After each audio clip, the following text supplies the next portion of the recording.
players, the personalities who come from around the world to play professional soccer in the United States.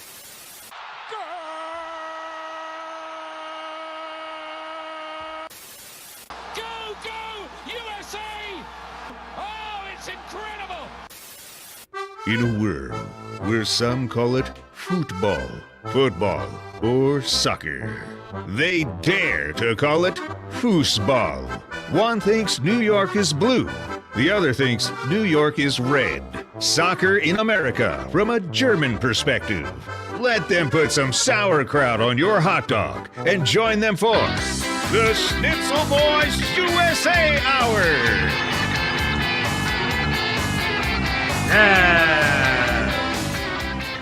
Yeah, look at you, Red Bull boy. Find my jersey, but I found this the last time I went to the stadium. They gave me this free scarf. It clarifies Red Bull, New York Metro. That's a sign of a healthy franchise. They have to give scarves away to the people that show up at their. Oh, you're reaching. Not to rain on your parade. You get to gloat away. Of course. We do have a game on live now. I'm logging in. Apples wants a blood sample or whatever before I can get in. This is it. We're at the end of game one, round one of the MLS playoff, the ever-changing format, the ever-confusing scheduling has us here on a Tuesday night. On a Tuesday night, we finally are witnessing the final game of the first games, and this is RSL against Minnesota. But that's not what you want to talk about. Now, so far, we've had. I'll keep you posted here. Isn't Apple free right now? Is Apple free tonight? Can I just watch this? It's demanding a login, or it won't show me the stream. You always got to log in. That's how the world works now. You got to log in. Yeah, but it won't let me log with my passport after two-factor authentication. You have a passport? You have a passport? My phone. Two-factor authentication. You have to log in with your passport, you just said? Well, in reality, they do want me to log in with a pass key, which is like a virtual passport. Let me do this. Pass key. Anyway, my phone's dead, so I can't watch. You're losing your gloating. You're losing your gloating opportunity here. We had 8. I am 5 minutes away games. From, right. I'm 5 minutes away from being a fan of the only team that did an upset all week. The only road warriors, the only road winners of the week. I was about to say this. We've seen 8 games almost so far. One is the one that's going on is tied. We had 6 home wins and 1 upset. And who upset? Red Bulls, baby. Red Bulls. Showing my scarf for the podcast listeners at home. The New York Red Bulls, baby. The stat that I text you, the stat that's been making the rounds. I was incredulous. I know, it was amazing. My phone is dead, so unfortunately I do not have it on me. Oh, I will help you out again. You were... Thankfully, I sent you the stat. So we had a little passing situation. Accurate passes, 709. Accurate passes, 90%. And the opposition, 145, 64%. So naturally, also because the home team's usually listed first. So... I naturally assumed that the passing was Columbus's passing. So I said, knowing the result of the game, I said, well, there's no prizes for passing. But it wasn't. The Red Bulls put on a passing clinic. Can you... I'm on the computer right now. Let me spot check that, actually. Because you are making a lot of sense right now. Because, let's see here. Foot mob. that was my reaction. My reaction was, it was a lot of passing, but there's no prizes for passing. But either way, it's still a crazy stat no matter what. Yeah, okay, you know what? This makes a lot more sense. Now, you're right. Columbus is the 90%. We're 145, 64. Okay. Gotcha. I got that mixed up. I was a little confused by it. Makes perfect sense. They had the ball. They futzed around it. They Pep Guardiola. We Jurgen Klopp. We sat tight. We high pressed. We got him on the counter. So my response was apt. You're now admitting. Wrong. Okay, good. Yeah, no, I was okay. This makes perfect sense. Okay, good thing clarified here. Daniel Young, sorry for the delay in the chat. You're waiting for the stream to begin. I had a couple of stories need to regale. Yankees are leading 7-4. Can they finally win a World Series game? Push it to Game 5. We will get to that we will get to that later. What happened yesterday? But Well, we have two New York teams. why don't you just They made gloat some more? themselves a You don't want jaunt. to. You don't want to. You don't want any more. You don't want to gloat more. Well, it's part of it. The whole episode's about gloating. This episode is New Yorkers in Ohio because we have two New York teams that made their way over to Ohio, the Yeah. birthplace of yours truly.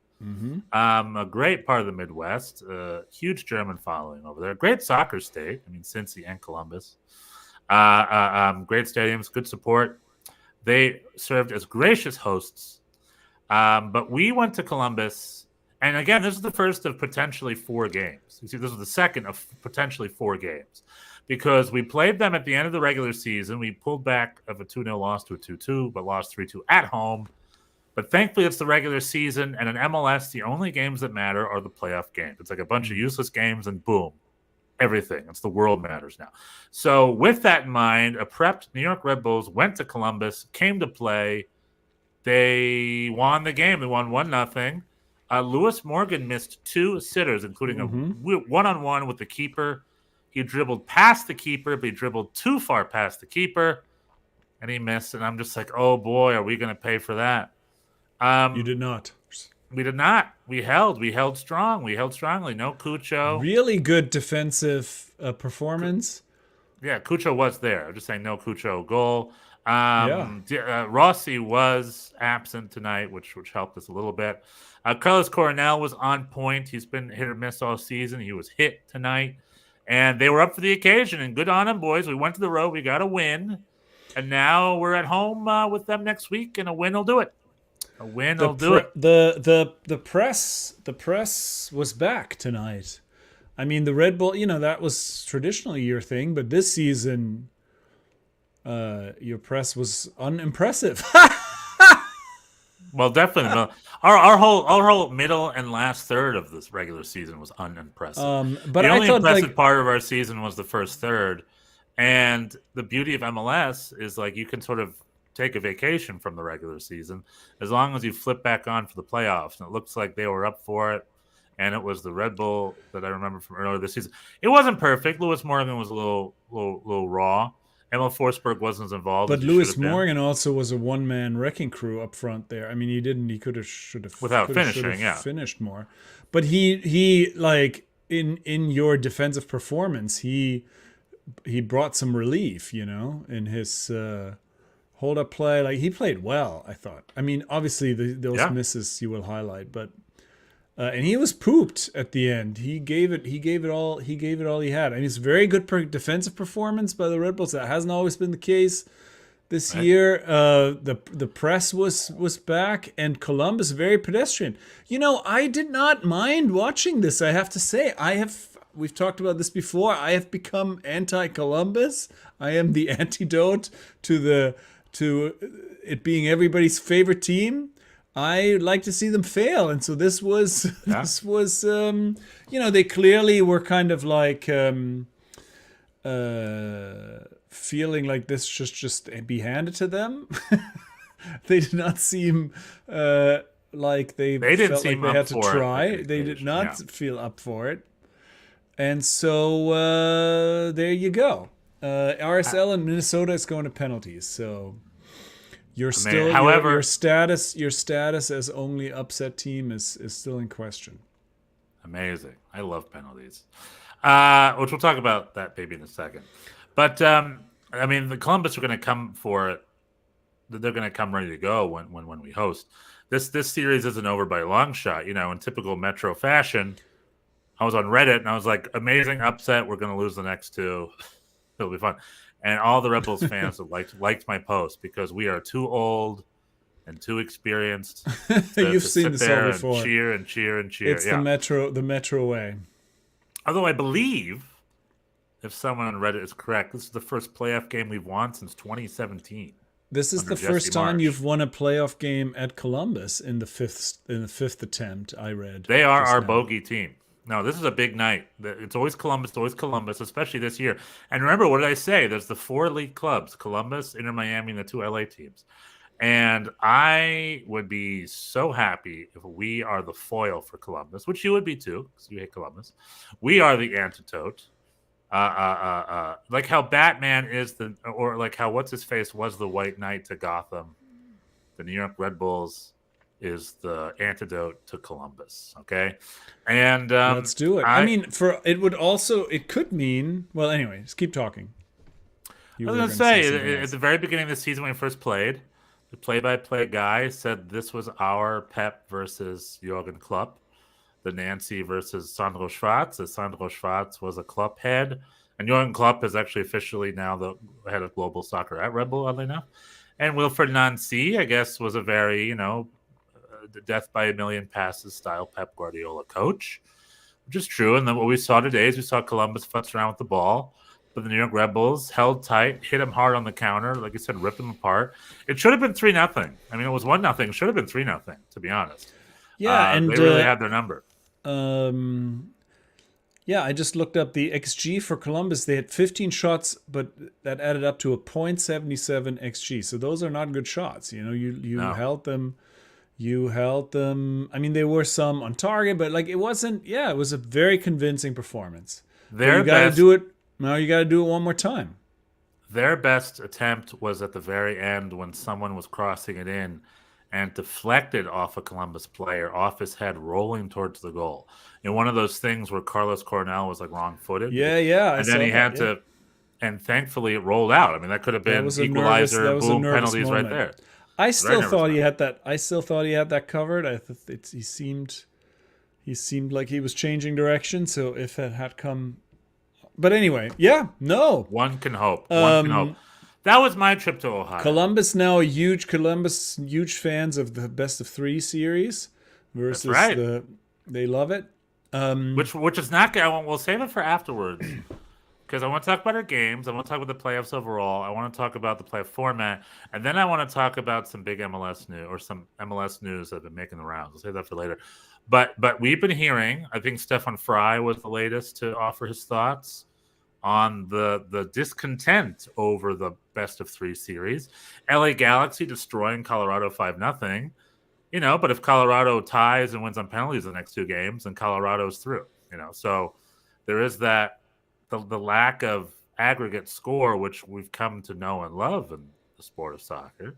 But MLS does their own thing, and now we've got this best of 3, and we've got and in a way, this 1-0 that helps us too, because us winning 1-0 as opposed to 3-0 doesn't matter. It's either or.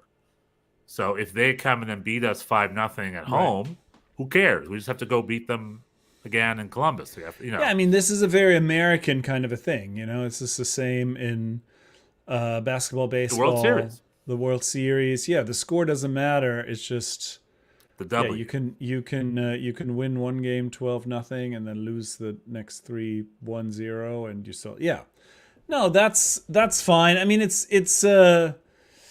odd that then it goes to single elimination after. I mean, I don't know. It's just still not quite the holy grail of playoff systems, but here we are. Well, can we talk about now? How do you feel about the best of 3 series? Are you with the players? Or you're like, I don't know, it should just be 2 games aggregate like it used to be, or? Well, I think those were often pretty dull, especially the first ones. And you see this sometimes in Champions League as well, that sometimes teams are playing, especially when the away goal rule was still in effect, where people just kind of play not to lose, where teams play not to lose, and it can be kind of cagey affair. So this is a little bit more carefree, maybe.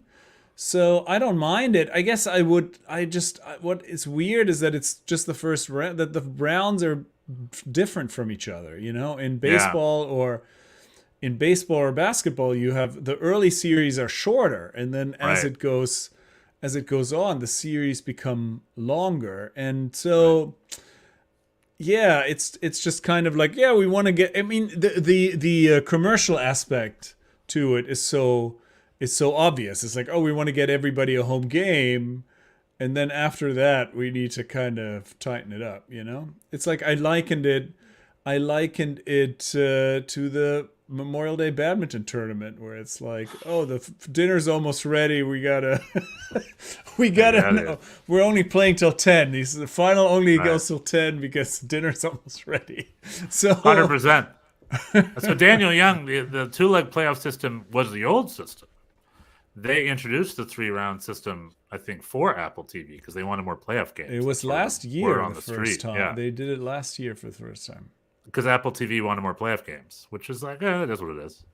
But anywho, I went to Ohio with success, but you also went to Ohio. It was also 1-0, right? But there was less It was success. also 1-0, and it was bad. I thought I would go. I thought I would. I was considering going, but I didn't. Yeah. I had a thing. Oh, Minnesota just missed a penalty, so you are in luck, perhaps. Minnesota are the guests, right? Minnesota is the away In team. RSL. Yeah, so Zach McMath just saved one. So And to be clear, if RSL wins, every favorite home team won except one. yes, and you would like to be special. I 100%. thought we could be that team, but we were not. I mean, we had a bad game. We really had a bad game. It was I just kind of was thinking as I was watching, this is one of the all-time poor offensive performances of our RSL guy just shanked it over the bar, Justin Glad. So it's Justin Glad. Justin glad. It's not currently glad. No. Shanked it really poorly over the goal. Ooh. Yeah, hit it hard. Got to hit the target in a penalty kick shootout. It's just So what is it now? Is it 2-2? 3 taken out of each. 3? Got it. Yeah, Okay. 2 out of 3 for both. So yeah, I was like, this is one of the all-time bad offensive performances that I've seen from our team, really. And then Paul Harvey on Twitter actually confirmed this, that he said the XG was the 5th lowest of all of an NYCFC game ever. Like, we were completely disjointed offensively. And Cincinnati's not that good either. So that otherwise they would have really crushed us. So they're not in form, but we played very poorly. And then we got to listen to Nick Cushing tell us afterwards how it was such a tight game and it was so hard. It's hard to play in Cincinnati. I mean, he just says the same stuff every time. And Cincinnati. You were alluding earlier to a coach who's overstayed his welcome. Is it your coach or was it a different coach you were talking about? I mean, I feel like I'm a little over the Cushing era, perhaps. I don't know. Finally. I was like last year I gave him a pass because the squad was really lacking, and I'm not, I'm in general not a fire the coach guy when things not go well. But I mean, he became the longest tenured coach in our history over the last couple of weeks. I don't know when exactly that happened, but he has now been there. He has now been there longer and coached more games than anybody else in our history. That's crazy to think about. He's only been there for 2.5 seasons, right? There's been 2 seasons, right?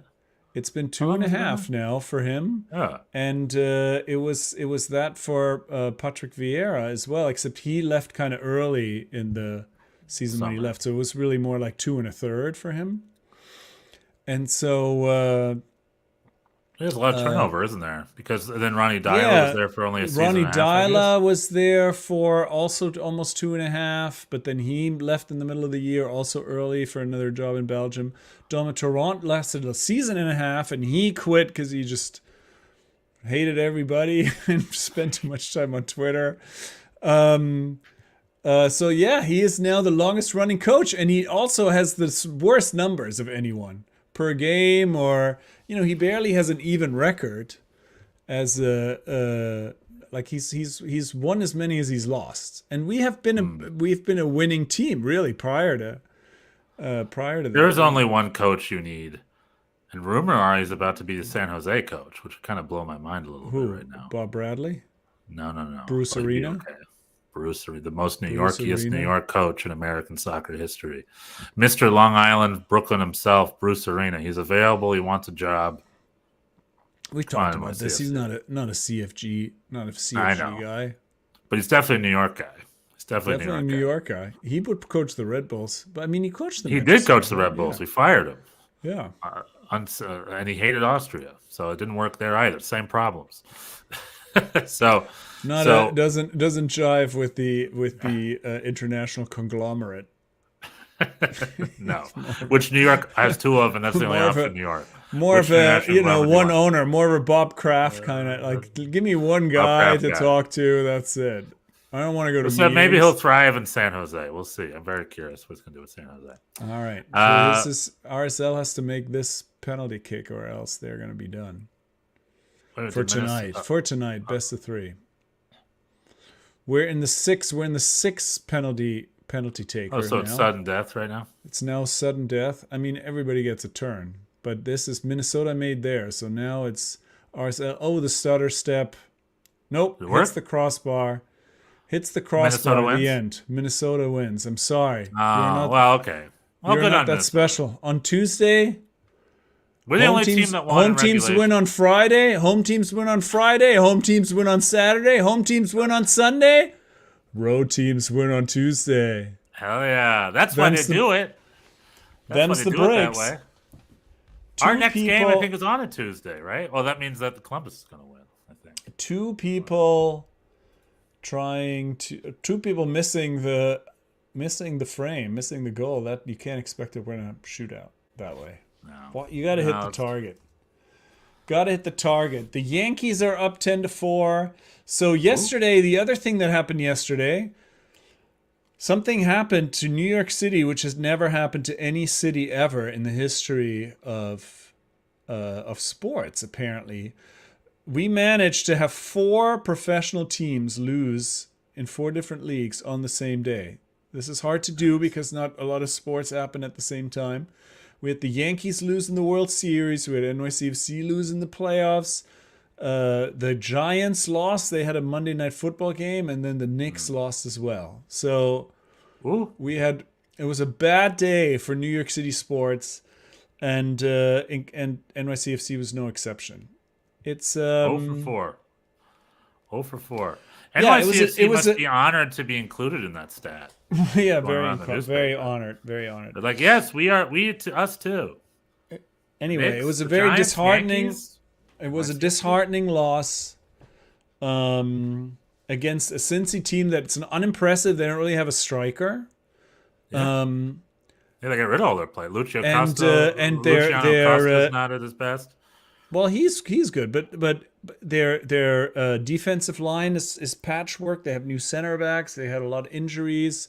Miazga out. Miles Robinson is just back, so they haven't played together a lot. So this Cincy team also was not impressive. It's not like Nick Cushing told us that Nick Cushing told us it was a hard place to play. A lot of teams, you can't expect to generate a lot of offense in that stadium, and there's the numbers bear this out. Cincinnati has won 7 of their 17 home games this season. They're not exactly it's not exactly a fortress. Yeah, it's like they could have a Nick Cushing press conference pre-recorded at the beginning of the season, and then they could just keep playing it because he's like he is a Schönredner. He talks things pretty. He's like and this was a turd of a performance, and there's nothing to be said about it. I mean, we beat this team at Red Bull Arena.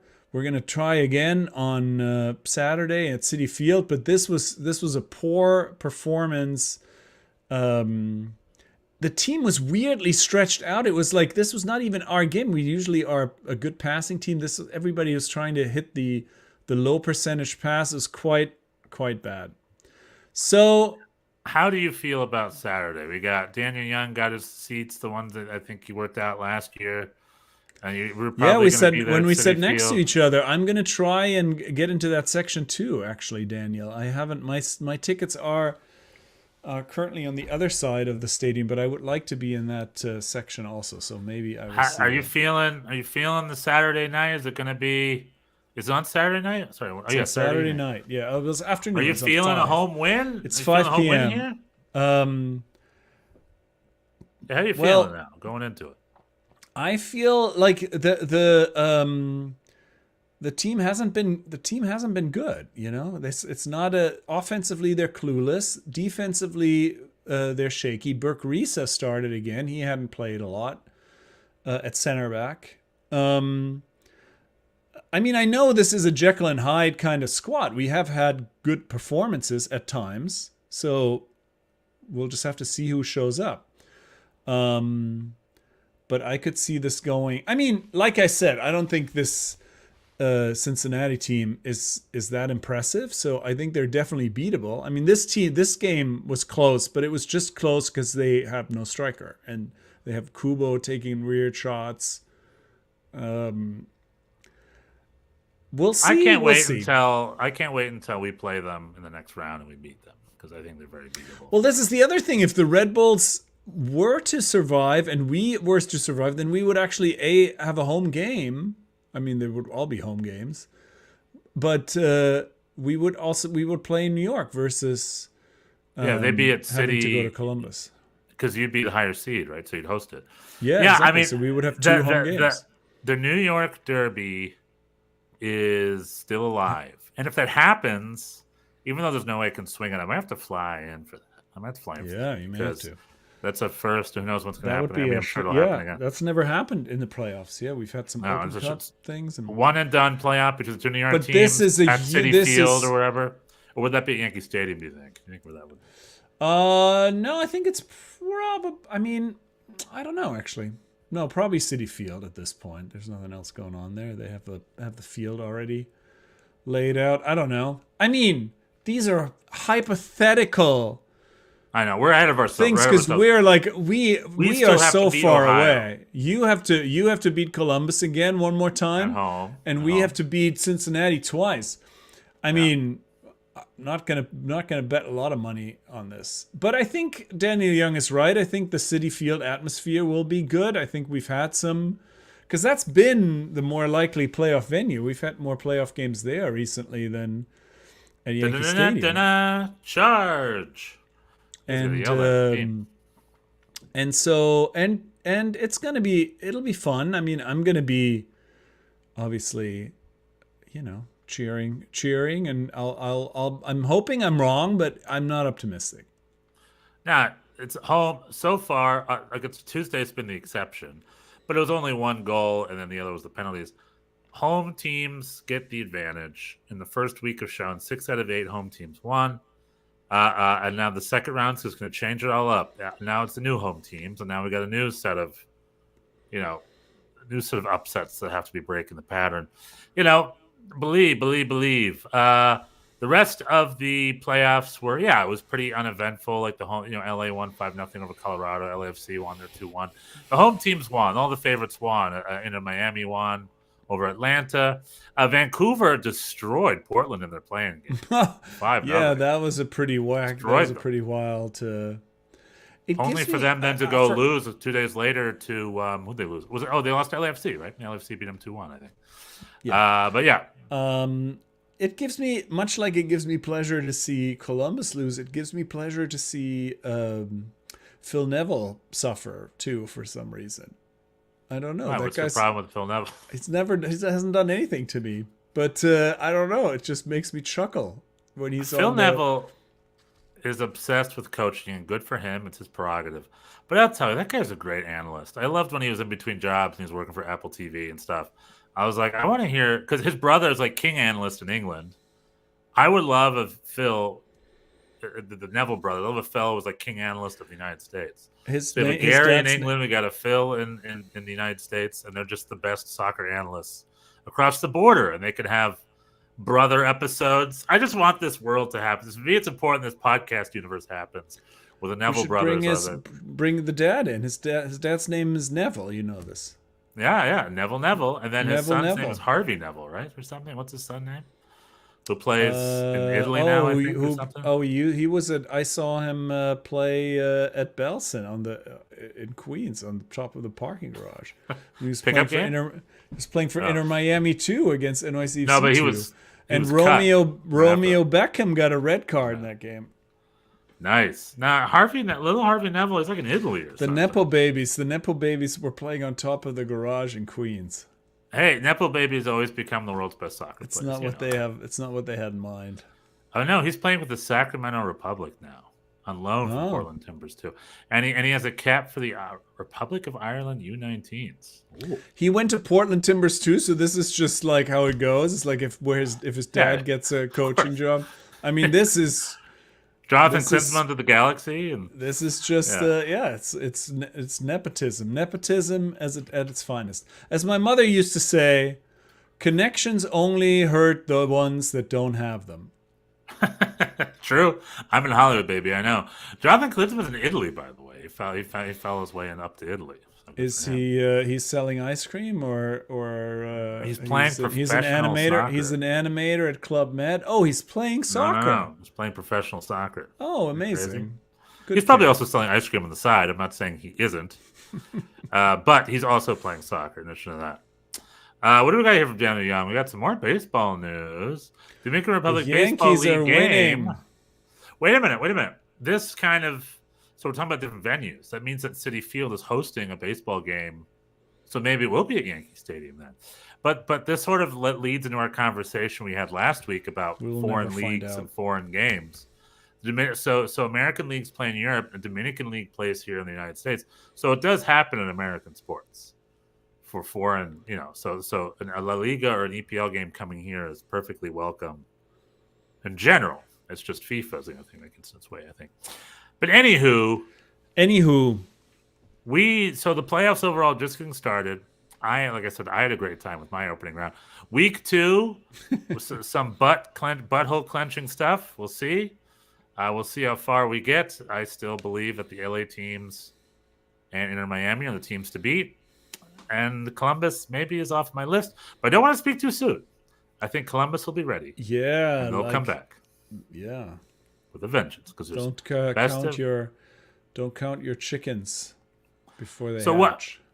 Are you right now? It's just a 1-0. If you could pick, if someone called you right now and said, Bjorn, Yeah, we're allowed to amend where it's just a home and away series again versus the best of 3, would you take that change or would you stick to a best of 3 right now? no, I would take that change. Yeah, I think so because all you have to do is win by 2 goals at home, and then Yeah. then you win essentially, right? Yeah. Yeah, for us. Yeah. Well, you should take it too, actually, because you already had one on the road. So yeah. Well, I didn't say road goals meant anything. Well, but still, even if it's just regular aggregate, you already had. All you need is a tie at home. Oh, we need a You're tie. guaranteed to- Yeah. A low loss goes into a 1-0 loss will go to penalties. Yeah.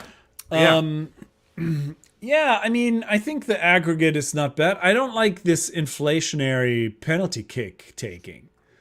I think it's kind of What does that mean? You mean cutting straight to the penalties, or what do you mean?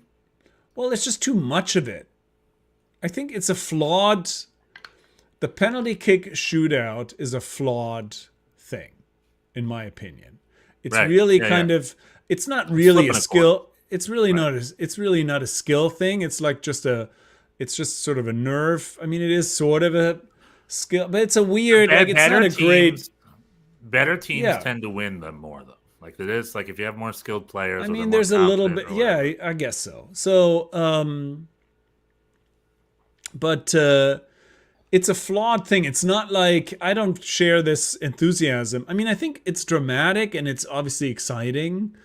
And in America, we like a winner. We like in other sports, there's extra innings or overtime or things like that. But now we just go straight to pens, and I don't think this should be so. This should be happening all the time. I think there's too much of it. I think we should save this for special occasions.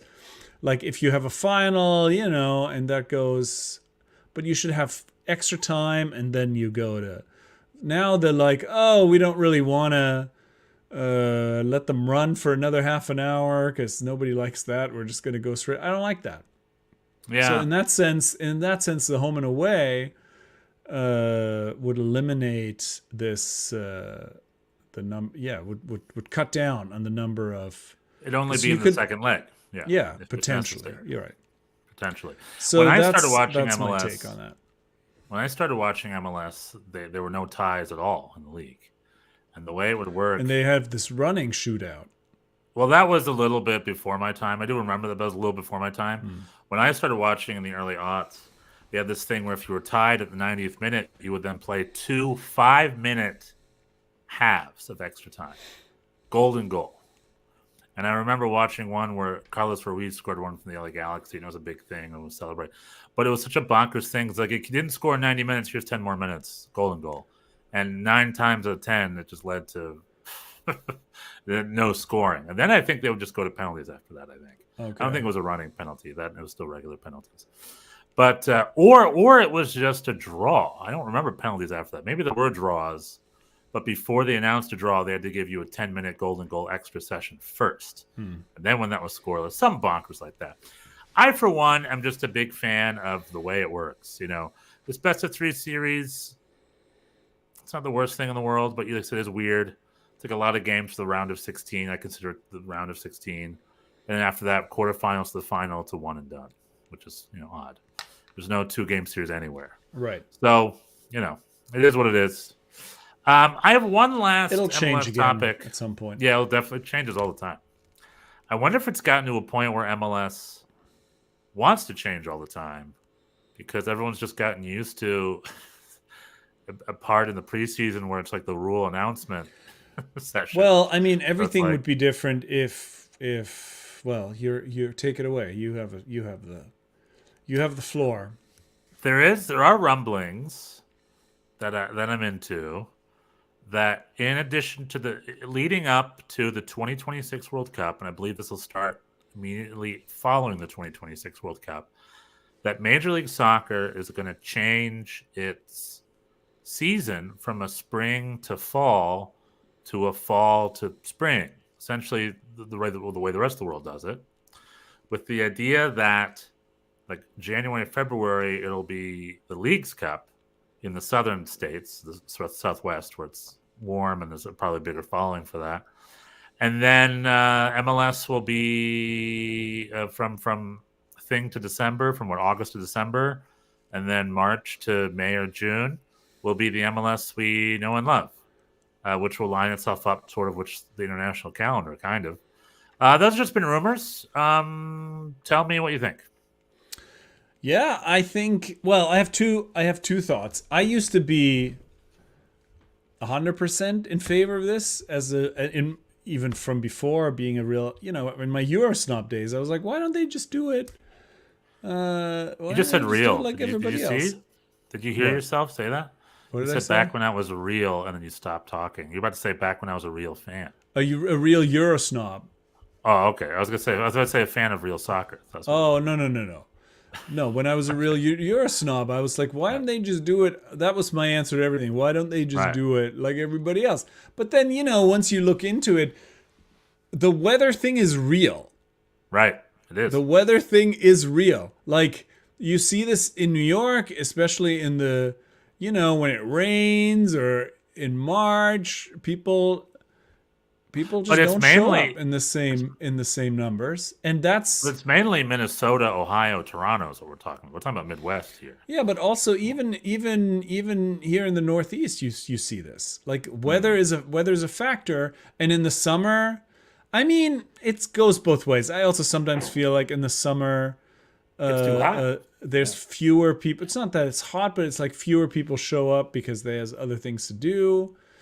I mean, I don't know, but this is the reason that we were given. It's like for a lot of people, for a lot of teams, this is a problem. They trade in the summer games where they make all the money for like games in March or December or November or whatever, and that's a problem for the league. And the league still is like an attendance league, like the TV money. I mean, we don't know obviously the numbers with Apple. But you can assume there's still not a ginormous increase in TV money. So it's like these attendance figures are very important for teams, and it seems like that has improved. But that's the holdup, and I think this is where we come back to what we always come back to, like the MLS being the Manhattan co-op building? Like, who has the power? Who's gonna prevail in these discussions? I think it makes sense. I think the time has come. I think it's not. They just have to figure it out. Like, I think it's unseemly, the international break thing, the playing through tournaments, having people come and get, like, also it seems like it really hinders transfer business. This is something that I thought was interesting when I read an article about this, is that a lot of GMs are saying the early close to the transfer window hurts the league, because if they kept over the summertime, if they were in the same window and they could keep the transfer window open longer, they could benefit from other people's failed trend. If in Europe, because it's not like MLS is always the first choice, but if you're sort of, they can swoop. You're saying they can swoop if, like, certain teams at the last second need to get rid of somebody, or some other moves didn't materialize, or whatever happens, then there's an opportunity. A work permit gets denied. Right, where for MLS to come in and say, hey, why don't you come here? And that's not something that works now. And so there's a lot of things to say in favor of it. I'm totally down. Yeah, I would be down with it too. My old Euro snobness in me also was just like waiting on this for years. I was like, do it this way. But I mean, I think I brought it up in the last episode. I think we have an advantage of being dual fans of the MLS domestic life and the Eurocentric global footballing life, that when things are crescendoing over there, like in May, when it's time for the leagues and then the Champions League final, it's exciting. We focus on that. But then, like right now, when things are a third or a quarter in, things are getting started and yada, yada, things are heating up here. So we get, like, every 6 months, we get a season-ending title season. We get twice as many moments of that as the other person. So that would be the one positive I'd throw into the current schedule, I would say. But but with that being said, it's not really that big of a deal. Like, well, there's always also going to be a little bit of an offset because of the playoff thing. So the regular season has to finish a little earlier than, let's say, in Germany, if they still have to fit the playoffs in there. Yeah. Well, I look at it as just MLS season, just from beginning to end and then final. So, the other thing is, I think in May, it used to be head-to-head with the NBA playoffs, but that stopped because the NBA playoffs are now in June or July or something, a little later, right?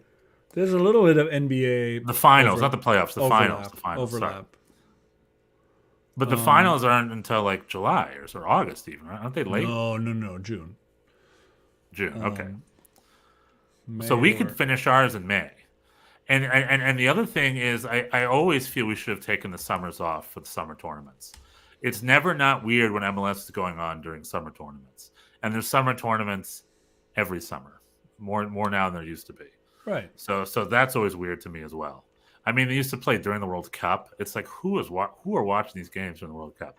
Everyone in the world is watching the World Cup right now, And it'd be nice if and then MLS it's like, could... and after the final, stay tuned for Seattle Sounders against the Houston. Right. Yeah. No, it's weird. I always remember... It cheapens the product, and it is now. Yeah. It's time for it to change. Yeah. If they made that change, I would be all for it. I'd be like, cool, let's do it. It's with the school year, just how I live my life. I live my life through a school year. So the beginning of the school year is a new season. At the end of the school year, finals. You have titles. Because with all the children you're raising, this is a big thing for you. With my 20 kids. And then during the summertime, it's like the summer tournaments. You got the World Cup and the Euros, the Copa, the Gold Cup, whatever. Women's World Cup. You got the summer tournaments to enjoy. Summer should be for the national teams, I think. And then throughout the school year should be the club game. I think this would be a great change. I mean, if they don't change it, I'm not gonna, it's just business as usual. But I think it makes sense. Like, especially if they really want to hammer in this Leagues Cup thing, put it there in the middle. Let's put it in the January, February. Have it be in Texas or California or something. We can watch that. and then then when it's March, because we start the league in March anyway. When it's March, just get the second half of the season started. I wouldn't be against having like a fall apertura clausura system. It's like a little fall half-season tournament, and then where you do win a title, the fall champion, and then a spring tournament or something if they want to play with that. Yeah, I don't know. I think thumbs up from me too. I think Let's do it. Let's do it. All right. Do you have any other thoughts in the USA soccer sphere? No, I wish I was more fired up about my team. It was a disheartening loss yesterday. But I'm so happy for the Red Bulls and the Columbus Crew. Ugh, I wouldn't mind. Not happy for the Columbus Crew. Happy they lost. But it's Saturday night, City Field. You and 5 Daniel p.m. Young are gonna 5 burn p.m. that It's not place that down. late. Evening. It's not whatever. that late. Saturday evening, you and Daniel Young are going to burn that place to the ground. That's And right. you're My gonna little brother, get it, and you're my gonna- little brother's going to be in town, and then I'm going to run the marathon the next day. Whoa, really? I Straight to think so. Cincy? Is your brother going to the game Straight to yeah, he's going to the game. to watch his old friend Hannes Wolf?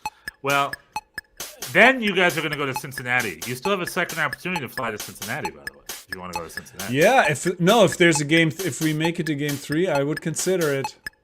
There's great ice cream there.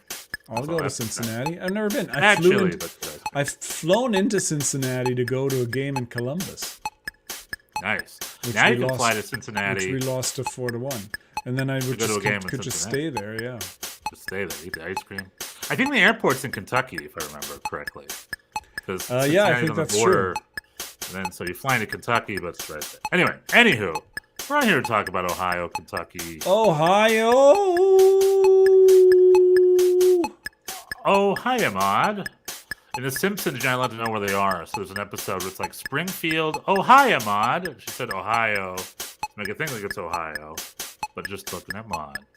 Looking at you. Here's looking at you, kid. All right, everybody, that was Tuesday night. Shentel All right. Boys night. Playoffs are heating up. See you on Monday. will win? Except yes. Will No, it be I'll messy? here Monday. Will it be Messi? It will be here Monday. Just confirmed, just a second ago. Will Messi lift the title? Likely yes. But maybe he won't? Tune in to find out in the next few weeks. We won't know yet next Monday. Not by next Monday, I know that. Just No, because the first round goes on for a month.